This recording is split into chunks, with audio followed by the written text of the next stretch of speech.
karena punya Tuhan yang besar di dalam kita, amin.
Haleluya.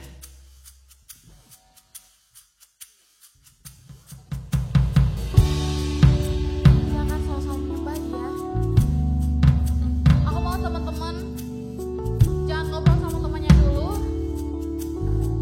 Kita sama-sama tenangkan hati kita, tenangkan pikiran kita, karena kita mau ngasih yang segala yang terbaik dari hidup kita untuk Tuhan. Kita mau nyanyikan lagu ini sama-sama ya.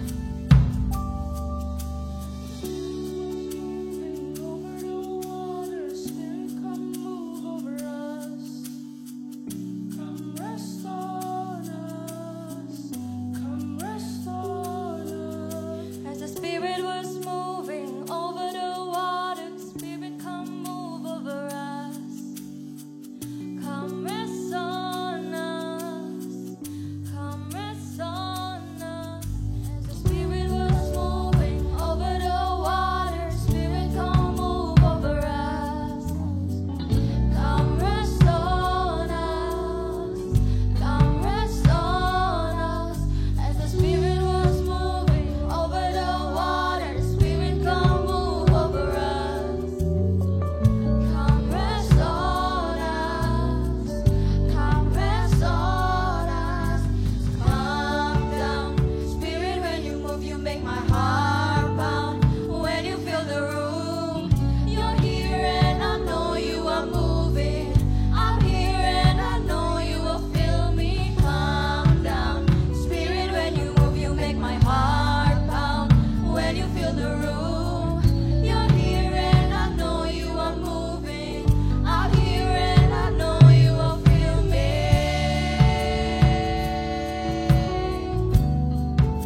Come fill us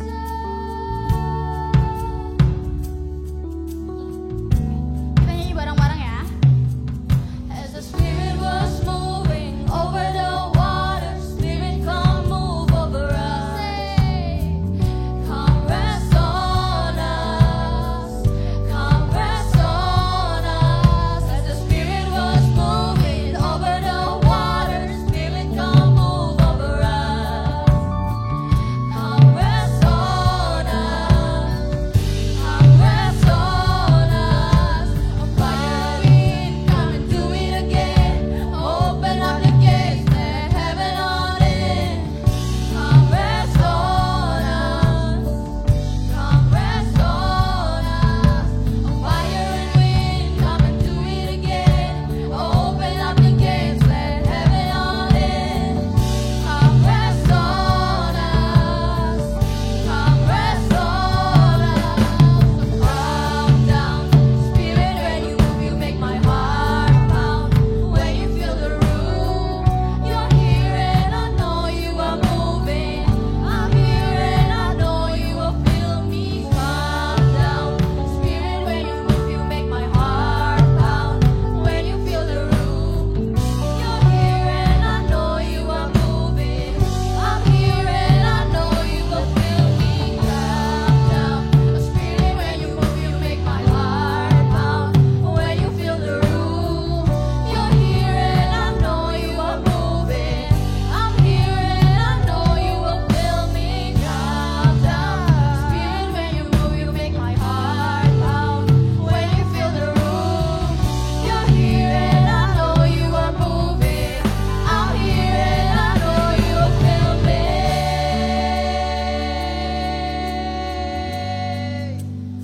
Oh, Holy Spirit, I'll let you come and rest on me. I'll let you come and heal me. I'll let you come and touch me. Mengajak teman-teman semua untuk mengingat betapa baiknya Tuhan dalam hidup kita. Mari teman-teman untuk menyembah di dalam Tuhan. Terus ingat semua kebaikannya. Nggak perlu penyembahan yang ribet-ribet teman-teman. Just say hallelujah, just say thank God for He's so good for you, for He's so good for me. Amen. Come on, Impact Youngster.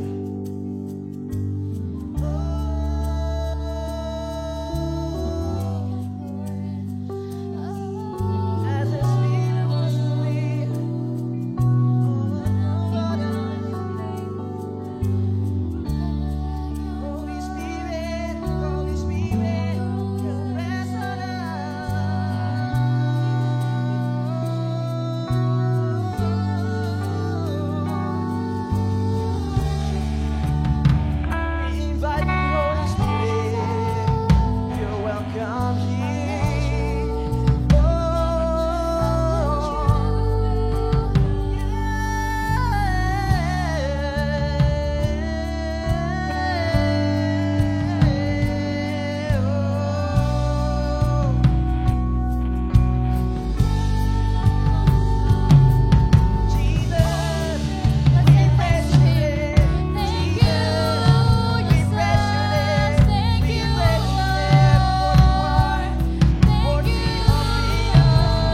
Aku mau dengar teman-teman semua nyanyi dong. Say, you're here and I know you were moving. I'm here and I... One more time, say, calm down. Spirit, when you move, you make my heart pound. When you fill the room, you're here and I know you are moving. I'm here and I know you are. Holy Spirit, come rest on us. You're all we want. You're all we want. I wanna hear it one more time. Holy Spirit, come rest on us. You're all we want. Yes, you're all we want.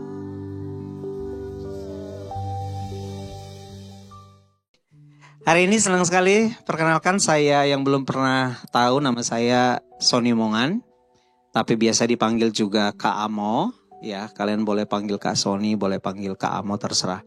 Tapi jangan panggil sayang ya. Saya senang sekali bisa hadir di sini. Saya adalah seorang content creator. Saya adalah sahabat baik dari youth pastor ya, kita bilang di sini ya, Kak Felix. Terima kasih. Saya tidak perlu panjang lebar, nanti silakan kalian boleh cek di sosial media saya. Kalian bisa follow-followan di sana, kita bisa kenalan, ngobrol-ngobrol di sana ya. Supaya hari ini fokusnya jangan ke Kak Amo, tapi fokusnya untuk Tuhan Yesus. Baik, hari ini saya akan bicara soal salah satu tema yang bicara soal yang namanya self-control. Atau dalam bahasa Bataknya dibilang pengendalian diri. Ya, pengendalian diri. Kita akan belajar tentang pengendalian diri. Nah, baru-baru ini adik-adik, sosial media itu lagi diviralkan dengan sebuah kejadian di mana ada satu rumah warga itu digeruduk, itu diserbu sama ratusan ojek online yang ada di kota Yogyakarta. Di wilayah Yogyakarta. Itu digerebek, itu rumah itu diseruduk sampai satu gang itu penuh ratusan. Ya. Tahu nggak adik-adik, ternyata permasalahannya itu sepele. Gara-gara apa tahu? Makanannya, pesanannya itu terlambat 5 menit. Kemudian dia marah-marah. Dia marah-marah dan sampai akhirnya terjadi keributan. Dan keributan yang terjadi itu membuat sempat di Sleman itu cukup ya mencekam. Karena benar-benar itu sampai jam 5 pagi. Akhirnya jam 5 pagi itu saya lihat di informasi teman-teman, kalau lihat di berita pasti ada. Itu rusuh. Wah, luar biasa, itu keributan yang luar biasa. Dan ternyata itu hanya terjadi karena hal kecil, yaitu ada seseorang yang tidak bisa mengendalikan dirinya. Dia marah, ya kalau kalian dengar itu dia ngamuknya itu benar-benar yang, ya saya melihat sisi positifnya, mungkin dia lagi lapar. Ya, karena biasanya gitu, princess pun secantik apapun kalau lapar tuh bisa kadang-kadang jadi singa ya. Wah, gitu. Garang dia. Itu dia marah, ngamuk. Wah, tapi hal kecil itu dia ngamuk dan akhirnya dia harus menerima konsekuensinya. Itu diserbu ratusan ojek online ke rumahnya. Dan sampai akhirnya sampai jam 5 pagi, itu kejadiannya sore, jam 5 pagi itu anarkis akhirnya terjadi. Ya. Nah, teman-teman, kita perlu melihat bahwa kita dalam diri manusia itu, kita sudah punya yang namanya natur dosa. Ya. Atau sinful nature, ya. Ada natur dosa dalam diri manusia. Kalau kita lihat di dalam Roma 7 ayat yang ke-18 sampai 20, silakan boleh dibuka Alkitabnya. Kita coba baca bersama-sama di dalam Roma pasal yang ke-7 ayat yang ke-18 sampai dengan ayat yang ke-20. Oke, kita baca sama-sama di dalam Roma pasal yang ke-7 ayat yang ke-18 sampai 19. Di sana kalau teman-teman senang judul di dalam pasal ini diberi perikop tentang perjuangan hukum Taurat dan dosa. Kita tidak akan bahas terlalu dalam, tapi kita bahas ayat 18 bilang gini. Sebab aku tahu bahwa di dalam aku, yaitu di dalam aku sebagai manusia, tidak ada sesuatu yang baik. Sebab kehendak memang ada di dalam aku, tetapi bukan hal berbuat apa yang baik. Sebab bukan apa yang aku kehendaki yaitu yang baik yang aku perbuat, melainkan apa yang tidak aku kehendaki yaitu yang jahat yang aku perbuat. Jadi jika aku berbuat apa yang tidak aku kehendaki, maka bukan lagi aku yang memperbuatnya, tetapi dosa yang diam di dalam aku. Jadi di dalam diri kita sudah ada natur dosa. Ya. Nah, apa perbedaan antara sinful nature sama God's nature ini atau natur dosa ini, teman-teman? Teman-teman bisa lihat kalau kita bicara soal natur dosa atau sinful nature, itu bicara soal sesuatu yang ada dalam diri manusia, yang biasanya kita memang selalu ingin menghendaki hal yang baik, tapi terkadang kita melakukan hal yang jahat. Ya, dari zaman Adam jatuh ke dalam dosa, akhirnya begitu manusia lahir kita punya yang namanya natur dosa di dalam diri kita. Ya, tanpa sadar itu terkadang keluar dari dalam diri kita, teman-teman. Kemudian kalau bicara soal natur Tuhan atau natur Allah, itu bicara soal kasih yang sempurna. Kalau di dalam diri manusia ada natur dosa, nah naturnya Allah itu ada kasih yang sempurna. Nah, apa yang kita perlu pelajari, teman-teman, kalau kita bicara soal natur dosa, kalau natur dosa ini tidak direm dengan sesuatu yang disebut dengan pengendalian diri atau self control, itu akan berbahaya. Ya. Jadi teman-teman, kalau kalian lihat ini ada gambar-gambar danger atau dilarang masuk atau apapun itu berbahaya, itu tujuannya dibuat bukan untuk lucu-lucuan.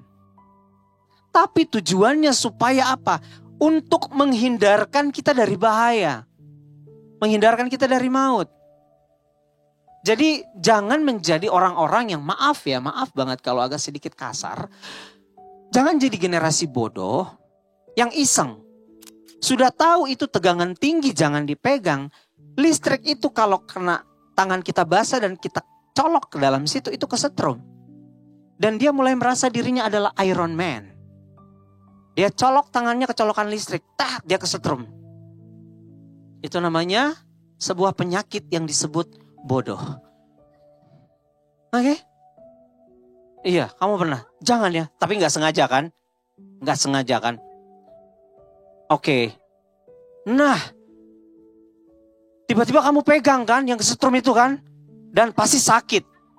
Agak sengaja ya, tapi jangan dilakukan lagi. Gak apa-apa. Kadang-kadang memang karena kita punya rasa keingin tahu yang tinggi, bener gak? Tapi jangan ya kalau gitu mungkin masih kecil ya. Ada lagi nih orang yang tidak pintar. Ya, mungkin kalau bodoh atau tolol kasar. Kita bilang tidak pintar. Dia lihat challenge di sosial media, ada truk lari kenceng, kemudian dia ke tengah jalan dia tahan. Tiba-tiba dia ketabrak. Mati. Sayang ya hidupnya ya. Mati konyol gara-gara begituan. Itu karena apa? Tidak ada pengendalian diri. Kan biar gua terlihat culture, ya kan? Biar gua ngikutin orang gitu. Biar kata anak selatan, ya biar gua gaul. Jadi kalau gua gaul kan, orang apa yang gue lihat di sosial media, orang akan melihat. Enggak semua. Ini harus direm dengan pengendalian diri itu. Karena ini berbahaya teman-teman. Ya. Kalau kita bicara soal natur Allah, kita bicara soal kasih. Nah, salah satu yang bisa membuat kita bisa mengendalikan diri kita itu adalah karena kita punya kasih Allah yang besar dalam diri kita. Firman Tuhan bilang apa? Ditempeleng pipi kiri kasih tonjokan balasan. Enggak ya? Ditempeleng pipi kiri kasih pipi kanan. Itu maksudnya apa? Tuhan tuh pengen ngasih tahu. Kalau dalam dirimu ada kasih, kamu bisa mengendalikan diri. Tapi bukan berarti diperlakukan begitu saja diam ya. Enggak. Beda. Tapi karena dia mengalami sesuatu, dia punya kasih dalam dirinya ketika dia disakitin, ketika dia dilukai, dia tidak akan membalas dengan kejahatan. Dia mengendalikan dirinya, oke saya sabar. Oke saya harus mengendalikan diriku, saya harus kontrol. Saya gak boleh marah. Saya gak boleh marah. Saya harus sabar. Begitu ya. Ya manusiawi kok. Tapi karena kita punya pengendalian diri, itulah yang kita perlu belajar hari ini teman-teman. Akibat dari orang yang tidak bisa mengontrol dirinya adalah dia akan punya hubungan dengan Tuhan yang terganggu. Pasti kalau kamu lagi marah-marah kamu akan sulit berdoa. Kalau mau lihat orang yang lagi emosi terus nyanyi lagu sukacita, sungai sukacitamu mengalir dalamku. Oh yes. Yes. Ya enggak? Karena dia saking emosi, enggak akan pernah bisa. Makanya kalau dibilang, kan firman Tuhan bilang boleh marah tapi jangan sampai berbuat dosa. Enggak kok Kak, aku enggak marah. Aku sabar. Ya enggak? Nah, duar jadinya gitu. Habis itu meledak-ledak. Akibatnya selain itu pelayananmu bisa terganggu, bisa berantakan. Kalau kamu gak bisa mengendalikan diri. Kenapa? Iya kalau kamu lagi, iya Kak aku lagi galau. Aku gak bisa. Ya sampai kapan kamu mau hidup dengan kegalauanmu sampai akhirnya kamu tinggalkan pelayananmu. Dan orang yang tidak bisa mengontrol dirinya itu akan menghancurkan hal yang baik yang sudah dia bangun. Kalau teman-teman baca berita yang tadi yang saya kasih tunjuk di awal, itu ternyata dia adalah seorang mahasiswa. Saya nggak tahu ditulisnya sih dibilang dia sekolah di salah satu sekolah pemerintahan. Akhirnya apa ya orang tuanya biayain dia mahal-mahal buat masuk sekolah. Harus gagal begitu saja karena dia harus dibawa ke kantor polisi. Saya nggak tahu nasibnya apakah akan dipenjara atau tidak. Karena masa memaksa dia untuk harus ditindak secara hukum. Bayangkan. Jadi hati-hati. Akibat dari orang yang tidak bisa mengontrol dirinya, itu bisa mengakibatkan hal-hal yang berbahaya dan merugikan diri sendiri. Nah, salah satu hal yang sulit sekali untuk dikendalikan adalah mulut. Kamu lihat di balik gincu lipstik merah yang meronah itu, dengan gigi yang putih bersinar itu, terkadang ada kalimat-kalimat yang bisa melukai orang lain. Ya gak? Tanpa kamu sadari, ada 3 ciptaan Tuhan yang paling sering kamu salah gunakan. Anjing, babi, monyet. Iya. Mungkin terlihat itu kita ketawa ya, tapi sadarkah itu kadang-kadang dosa yang dinormalisasi.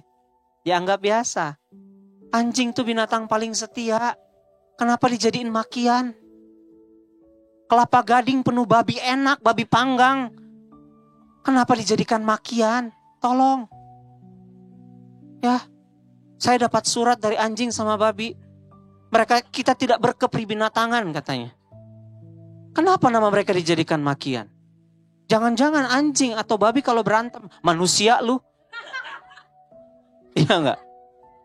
Jangan-jangan. Ya loh. Tolonglah. Kita kan kalau lihat anjing itu kan lucu pasti.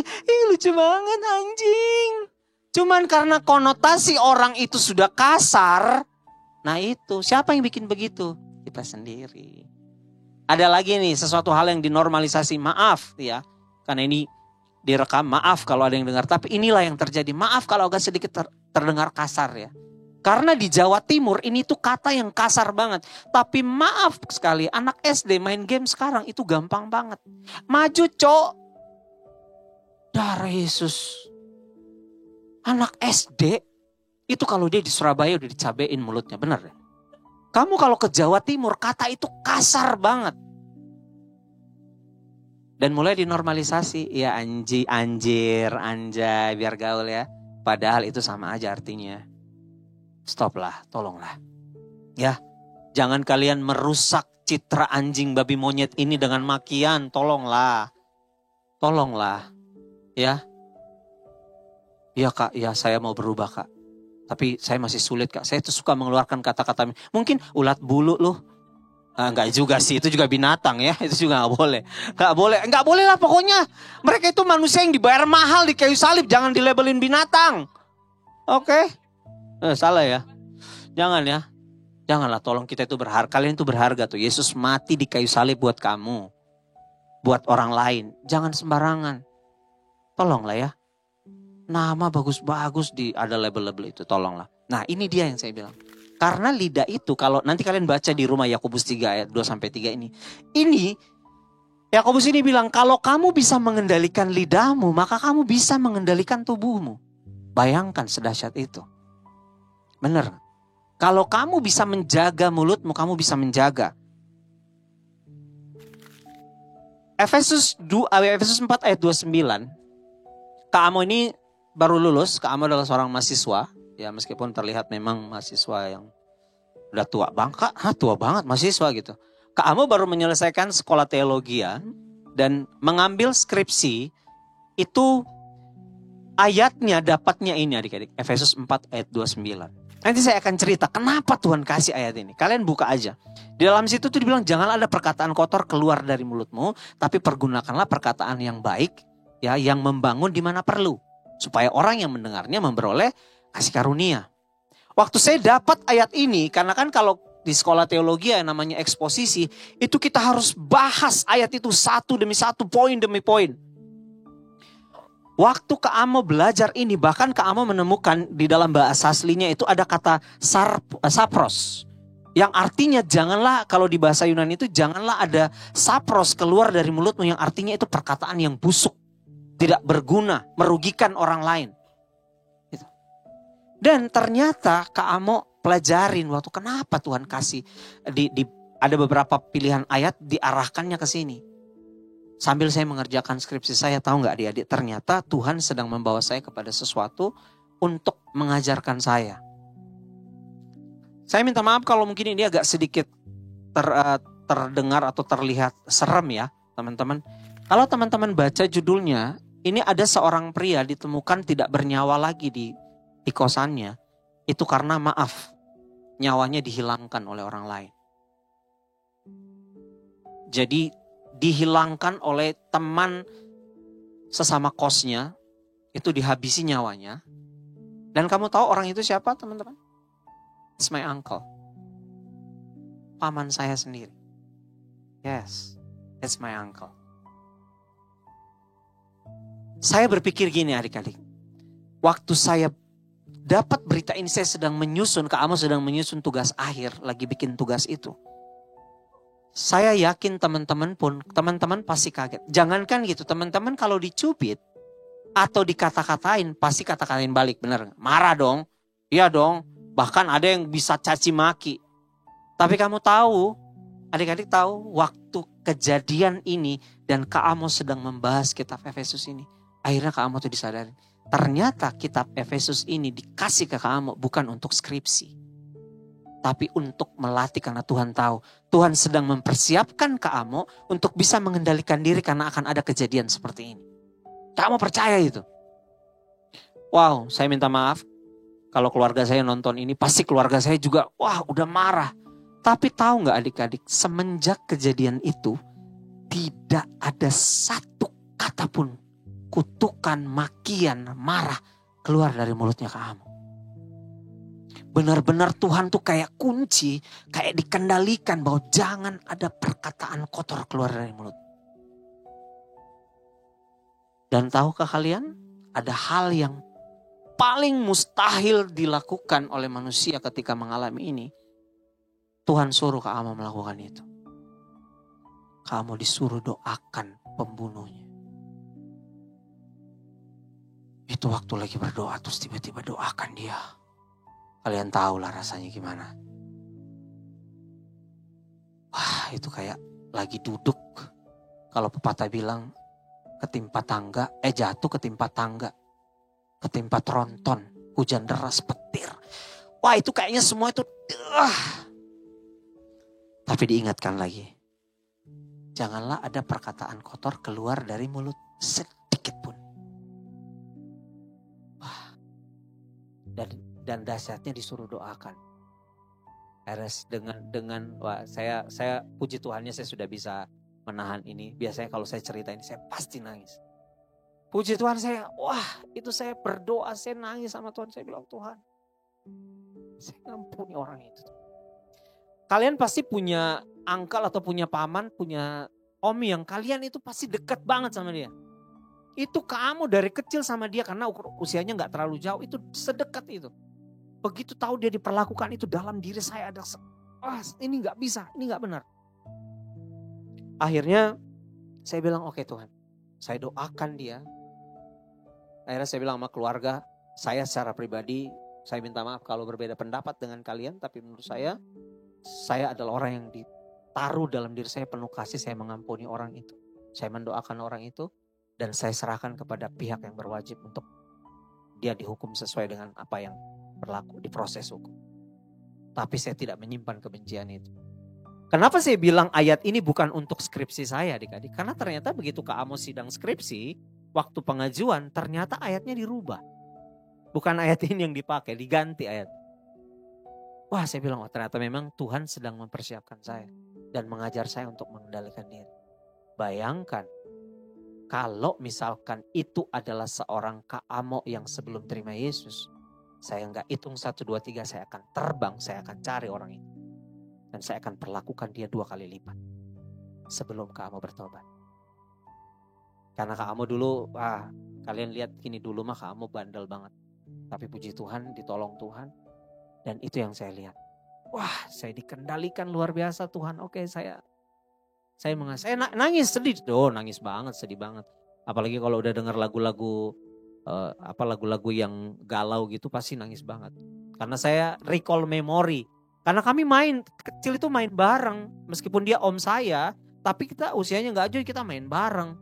Kadang tukar-tukaran baju. Kalau aku beli baju dia pakai bajuku, dia beli baju baru aku pakai bajunya, aku pinjem. Sedekat itu kami. Gitu loh.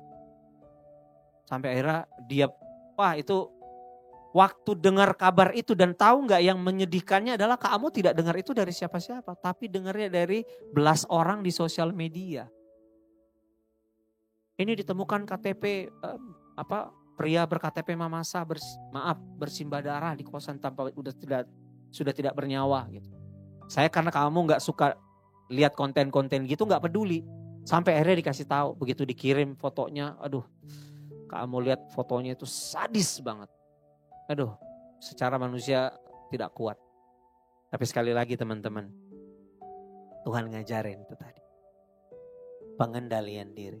Dan apa yang bisa membuat Kak Amo bisa mengontrol diri, mengendalikan diri? Apa tadi kita bicara?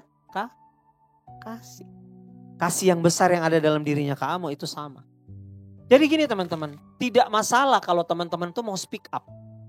Kalau kamu mengalami ketidakadilan, kamu mau speak up, itu gak apa-apa. Ya, kamu mau saya diperlakukan tidak adil, saya harus speak up kali ini, itu nggak apa-apa. Kita lihat kemarin kejadian saudara-saudara kita yang dibubarkan lagi sementara retreat, dibubarkan, diperlakukan tidak adil ya. Saya bilang tidak masalah kalau kita mau protes dan segala macam, tapi proteslah dengan hal yang benar. Tidak perlu mencaci maki, ya nggak? Tidak perlu mengucapkan kalimat-kalimat kasar, membenci, nggak perlu karena kita orang Kristen penuh kasih. Nih, caramu berbicara dan berkata-kata di media sosial itu mencerminkan seperti apa imanmu di mata orang lain. Perhatikan ini. Jadi tolonglah yang suka bermain sosial media, kalaupun kamu mau bersuara, iya Kak ini tidak adil, aku harus bersuara. Enggak apa-apa. Tapi tidak perlu libatkan binatang. Tolonglah. Tidak perlu mencaci maki. Ya, bilang kiri kananmu, enggak boleh caci maki. Bilang anjing itu binatang lucu, babi itu binatang enak. Tolong jangan dipakai buat maki-maki ya, jaga mulutnya. Oke, teman-teman, mari berubah. Ya, sepakat ya. Jadikan kebenaran firman Tuhan itu sebagai kebutuhan hidupmu setiap hari. Sama seperti engkau setiap hari butuh makan, butuh minum, maka firman Tuhan itu harus jadi kebutuhanmu setiap hari. Ya. Matius bilang berbahagialah orang yang haus dan lapar akan kebenaran. Hiduplah senantiasa setiap hari dalam tuntunan Roh Kudus. Karena hanya itu yang memampukan kita bisa mengendalikan diri setiap hari. Kalau udah mulai mau marah lagi, tarik nafas dalam nafas. Kasih pasti lemah lembut kita. Ya, oke. Dan di ayat Efesus ini juga bilang, tetapi pakailah perkataan yang baik untuk membangun. Ya. Kalimat yang diucapkan haruslah positif, teman-teman. Bermanfaat buat orang lain. Oke. Memberi motivasi yang baik dan membangun orang lain, itu yang harusnya keluar dari mulutmu. Bukan menjatuhkan atau bahkan mencaci maki. Ada kalimat di mana perlu. Hal ini bicara soal situasi keadaan. Berbicaralah seperlunya. Makanya tidak usah berbicara sesuatu yang tidak penting. Ya, Amsal bilang perkataan yang setepat yang sesuai dan tepat pada waktunya, sama seperti apel emas di pinggan perak. Jadi sekali lagi mari kita belajar ya. Kita merespon dengan benar apapun yang terjadi. Yakobus ngajarin gini, kalau kamu mengalami sesuatu, cara meresponnya seperti ini. Hendaklah setiap orang cepat untuk mendengar, lambat untuk berkata-kata, dan lambat juga untuk marah. Jangan dibalik. Ada yang marahnya lebih dulu. Jangan. Lambat untuk cepat mendengar, lambat berkata-kata, dan lebih lambat lagi untuk marah. Oke. Amsal 27 ayat 19 bilang gini teman-teman. Bahwa apa yang ada di dalam dirimu, ya, seperti air mencerminkan wajah, demikianlah manusia, ya, hatinya itu terlihat seperti itu. Apa yang ada di dalam hatimu itu menentukan tindakan seperti apa yang kamu lakukan, dan itu akan menentukan masa depanmu seperti apa. Amin. Ya. Jadi kalau misalkan kamu tidak bisa mengendalikan dirimu, ya, kamu tidak bisa mengontrol dirimu, suka melakukan tindakan-tindakan yang negatif, bisa jadi ada sesuatu yang tidak beres dengan hatimu. Maka kamu harus berubah, ya. Kamu harus memperbaiki itu. Kita tutup dengan satu ayat, Filipi pasal yang keempat ayat yang ke-8, kita baca sama-sama. Bacakan dengan keras sampai telingamu mendengar. Sama-sama kita baca. 1, 2, 3. Jadi akhirnya saudara-saudara, semua yang benar, semua yang mulia, semua yang adil, semua yang suci, semua yang manis, semua yang sedap didengar, semua yang disebut kebajikan dan patut dipuji, pikirkanlah semuanya itu. Bilang kiri kananmu, kamu bisa mengendalikan diri. Mari kita tundukkan kepala. Tuhan Yesus memberkati. Mari tundukkan kepala, kita berdoa. Yes Lord. Terima kasih Tuhan, terima kasih. Kami sungguh mengucap syukur untuk apa yang Tuhan sudah kerjakan atas kehidupan kami. Kami berterima kasih kalau kami tetap boleh ada dalam tuntunan Roh Kudus. Kami mau belajar menjadi anak-anak Tuhan yang bisa mengendalikan diri kami. Jadi anak-anak Tuhan yang penuh kasih. Supaya kami bisa mengendalikan setiap apa yang keluar dari mulut bibir kami. Kami bisa mengendalikan sikap kami dan tindakan kami. Ajar kami menjadi orang-orang yang bisa mengontrol diri kami, mengendalikan diri kami. Terima kasih Tuhan, terima kasih. Firman-Mu sudah selesai disampaikan, biarlah Engkau sendiri Roh Kudus yang akan memberi pengertian kepada mereka. Menjamah dan mengubahkan setiap hati. Dan yang terpenting adalah mereka memiliki pengendalian diri. Di dalam nama Tuhan Yesus Kristus, kami berdoa dan mengucap syukur. Haleluya. Amin. Bagi saudara-saudara yang diberkati Impact Community Indonesia dan ingin memberikan persembahan atau donasi, dapat disalurkan ke rekening Bank Gereja Impact Community Indonesia dan Yayasan Tangan Pengharapan, serta QR Code BCA Mobile, GoPay, OVO, Dana, Shopee, dan Link Aja. Ibadah Impact Community Indonesia menjadi 5 sesi.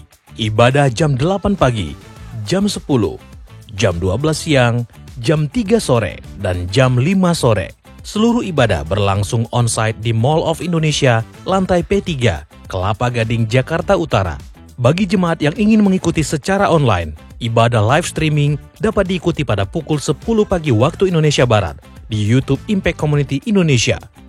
Mari bersama-sama untuk datang dan mengikuti 60 Minute Worship secara on-site setiap Rabu malam pukul 19.30 waktu Indonesia Barat, langsung di Gereja Impact Community Indonesia, Mall of Indonesia lantai P3.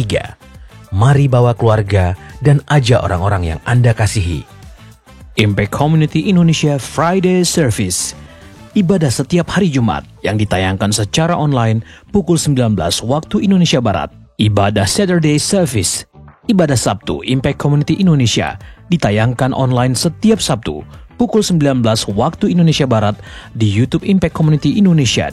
Setiap ibadah online Impact Community Indonesia sudah tersedia subtitle dalam bahasa Indonesia, bahasa Inggris, dan Mandarin. Anda dapat mengaktifkan dengan klik tombol CC atau closed caption pada layar Anda. spesial bagi kaum muda. Ibadah Impact Youth pukul 17 waktu Indonesia Barat di Mall of Indonesia lantai P3. Bagi jemaat di luar kota Jakarta dapat menyaksikan ibadah youth secara online di YouTube Impact Community Indonesia. Bagi Anda yang ingin tahu lebih banyak tentang firman Tuhan, dapat bergabung dalam Bible Study Impact Community Indonesia melalui virtual setiap 2 minggu sekali pada hari Sabtu pukul 9 pagi waktu Indonesia Barat. Pendaftaran ini gratis dan dapat dilakukan dengan mengisi form registrasi melalui scan QR Code atau dapat menghubungi nomor yang tertera di layar Anda. Saksikan Menabur Cinta untuk Indonesia setiap Sabtu jam 11 waktu Indonesia Barat di YouTube Tangan Pengharapan. Ikuti Daily Devotion setiap hari Senin sampai dengan Jumat jam 6 pagi waktu Indonesia Barat di YouTube Henny Kristianus serta pukul 7 pagi waktu Indonesia Barat di YouTube Yohanes Kristianus. Impact Community Indonesia memiliki sebuah komunitas untuk kita bertumbuh bersama. Bagi Bapak Ibu Saudara yang ingin bergabung di Komsel Impact Community Indonesia, dapat mengisi link form pendaftaran di bawah ini. Bagi Anda yang rindu menjadi jemaat Impact Community Indonesia, dapat mengisi Google Form atau scan QR Code di layar Anda. Saudara dapat mengirimkan permohonan pelayanan doa dan konseling, atau jika Anda memiliki doa yang terjawab, serta kesaksian atas jawaban doa Anda, melalui Google Form, WhatsApp, atau email impactcommunity.id@gmail.com. Bagi Anda yang rindu untuk dibaptis, Anda dapat mendaftarkan diri Anda dengan scan QR Code yang ada di layar kaca, atau menghubungi kami di 0811 9777 745. Tangan Pengharapan memproduksi merchandise Positive by YTP dan batik Tangan Pengharapan untuk menolong pendidikan anak-anak pedalaman Indonesia. Pembelian dapat dilakukan di online store Tangan Pengharapan, di Tokopedia, Shopee, dan WhatsApp merchandise Tangan Pengharapan di 0813 1100 5568. Temukan dan ikuti media sosial kami di YouTube dan Instagram Impact Community Indonesia.